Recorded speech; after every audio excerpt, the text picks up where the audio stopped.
guys, Laura here. I'm here today to do my August read video.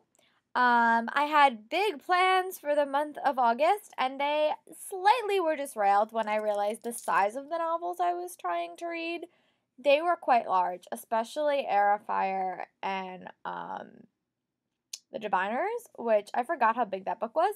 So I didn't get to read as much as I wanted, but to be fair to myself, the last 3 months I've pretty much been reading books that were like maybe 300 pages, maybe 400 if I was lucky. So getting back into the swing of reading large books, which is what I normally do, was a little bit challenging. But I really loved everything that I read this month, and everything is below in the. I mean, every book I talk about today, I have non-spoiler reviews on my channel, except for Aerofire. Aerofire is spoilers, so beware. But I loved all the books I read. School started a little bit earlier than I thought. I actually went back to school on Thursday. So yeah, it was a little bit more hectic than I thought. But any books I didn't read this month, including my TBR jar, will carry over into the next few months. They will get read, I promise. This month was just a little bit hectic. But I was able to read 6 books and completely listen to 2, but I'll get to that when I get into the the video. This is not a haul, Laura. But yeah, so the first book I completed in the month of August was The Assassin's Blade by Sarah J. Maas. The salt mines, and it follows her life as like an assassin. I loved it. I thought it was amazing. I gave it 5 stars. As I said in my non-spoiler review, I really love the assassin and the healer story. I really hope maybe we will one day see that character again. But they were really good, and it's like a complete narrative, so I recommend reading it after Thorn of Glass and reading them all at once, because all the stories really do lead into another, and if you read them back to back, I think it makes the experience a little bit better.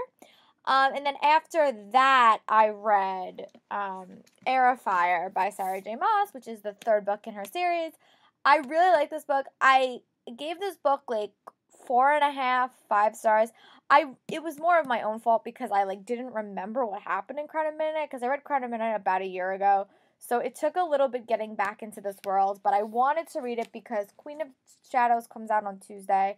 I'm so bummed I can't actually go and meet Sarah J. Maas, because I met her a year ago and I wanted to finally meet her now that I've read her books.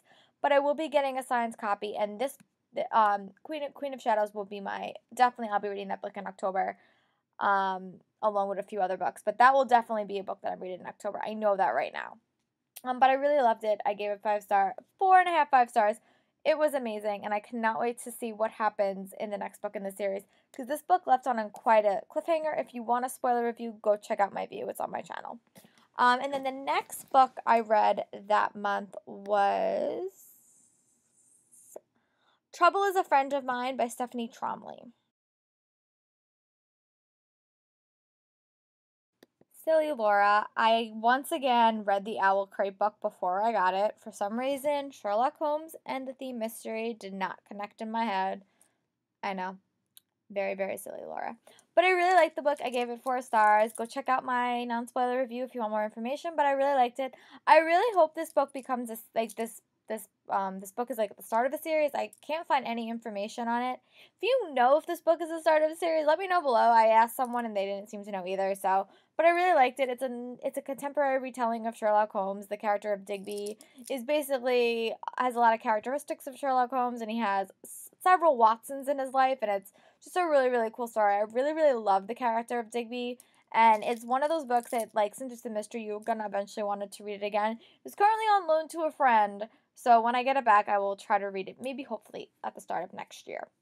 And then the next book I read after Trouble is a Friend of Mine is Nowhere to Run by Katie McGarry. I really, really like this book. I gave this book 4 out of 5 stars. The only reason I gave it out of 4 stars, I think, is it was a very large departure from her Pushing the Limits series. Still has her same wit, but it just took a little bit of getting used to. And it followed 2 characters, Oz and Emily. And this book, instead of taking place like in her world of Pushing the Limits, it takes place in a motorcycle gang, and it's going to be a series of books, and all the characters are kind of interconnected.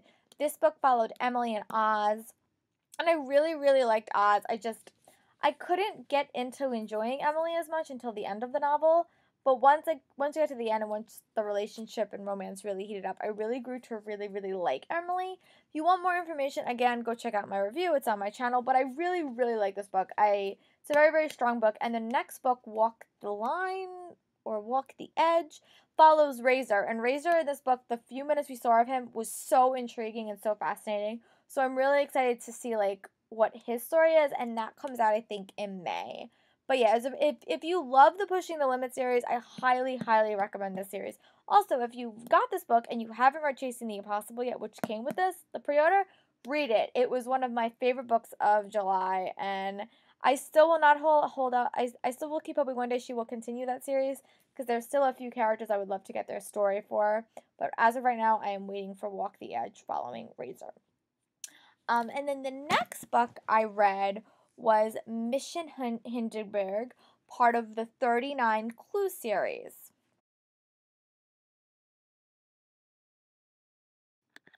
This book was really cute. I gave it like 3 stars. I just really, really like the series. It's great for kids if you're trying to teach kids, especially teachers. If you're trying to teach kids about history, I think it teaches history in a really creative way that keeps them engaged.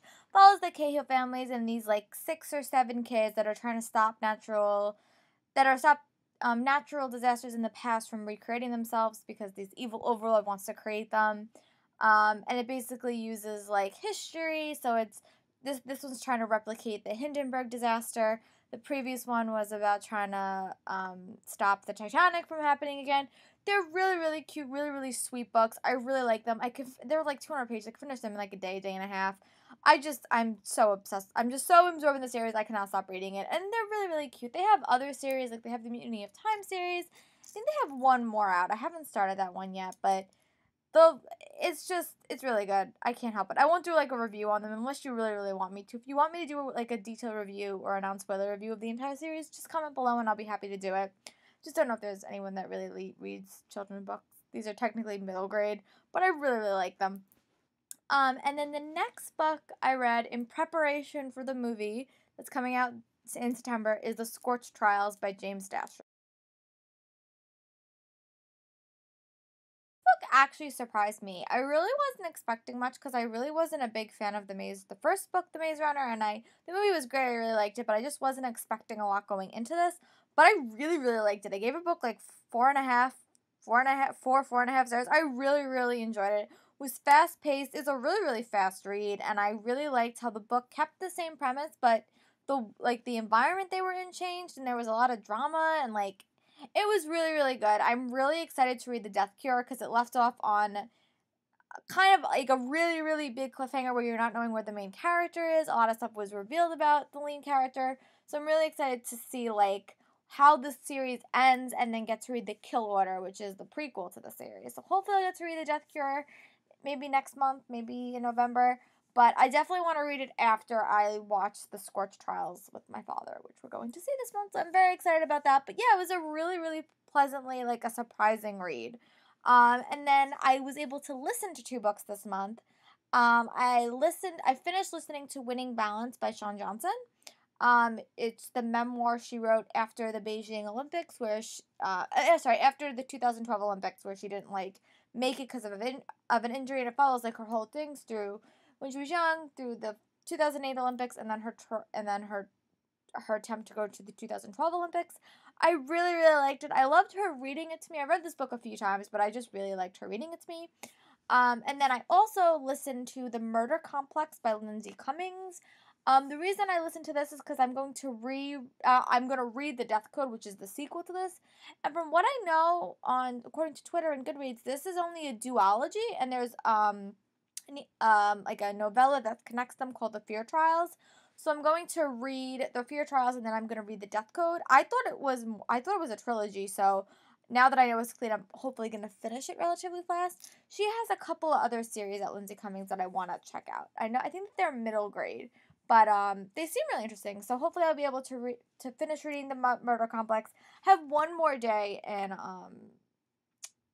August. That's tomorrow, and I'm going to try to finish reading it tomorrow on my train ride to the city to go back to school.